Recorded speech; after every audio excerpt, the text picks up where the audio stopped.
Last Sabbath you all were very kind, and you complimented the special music that I gave as if I had, there was something different and I made some kind of an improvement.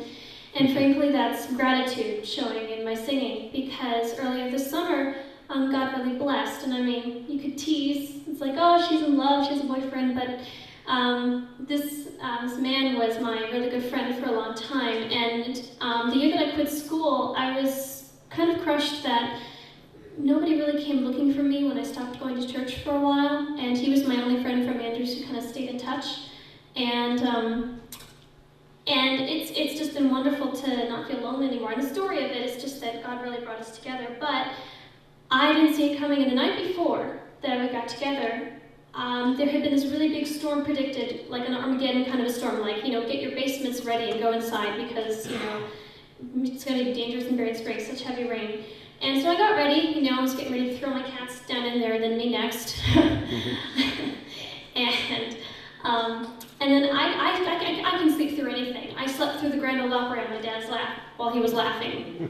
So that's, when I was little. And I tried to go to sleep and I was tired and I couldn't fall asleep, and I'd been getting into songwriting. And I just couldn't sleep, and I was going through song ideas, and I was asked, and I felt like God was saying to me, before you write a love song for anybody or anything else, you're going to write one for me. And I said, what would I write it?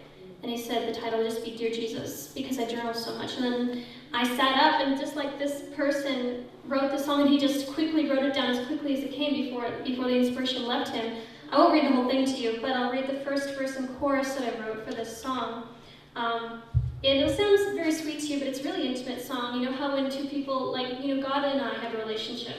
And when you're in a relationship with somebody, there are private jokes, private nicknames that are sweet and loving that only you two really know the meaning of. And the song is full of that for me. So I got up that night when I was trying to sleep, and I just couldn't sleep during this huge storm outside.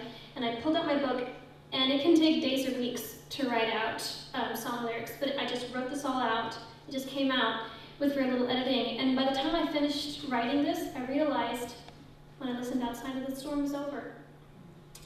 And you've known me here for the past few years, visiting here at Clear Lake, and I'm a pleasant person, and I'm polite, but maybe some of you will kind of notice that some of the lights were kind of off, and I have just been going through a really dark time these past few years, since just after we moved here in my own personal life.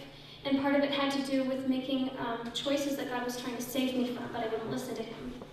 And so he came and he gave me this gift. He saved Mary Magdalene from bad choices that she made, and she had huge gratitude to give him. And I have a similar story. And after that song happened, that was the first time that I felt like God still loved me. And I knew theologically, intellectually, God always loves us. Nothing can separate us from his love. But that was the first time in 3 years that I really felt like we would be okay. Amen. And I wrote a little bit, and I wrote, Dear Jesus, hello again. I'm so glad I have you to talk to. This never happened to me before, this thing I have to go through. I don't know what I'd do without you. I'm so glad that I can't lose you, even if I wanted to, because you've ruined me for less. And my heart will always long for you. You've saved me for the best. Dear Jesus, draw me close to you. Amen. So the next morning I woke up and I still just had this peace that everything was going to be okay. And I just figured, maybe in a couple of years I'll start writing, and yay, I'm getting back into school. And I was grateful, and I was happy, and I felt at peace. And then God just ran to me like the father runs to the prodigal son, and then he just gave me things that I hadn't even thought to ask for that have just made me so happy that I didn't even see coming. So yes, I'm in love and I'm grateful and whatever, but it is so much more of a God thing than a boy thing. And Amen. So, and there you go, Gilbert. So thank you. Okay, Mom.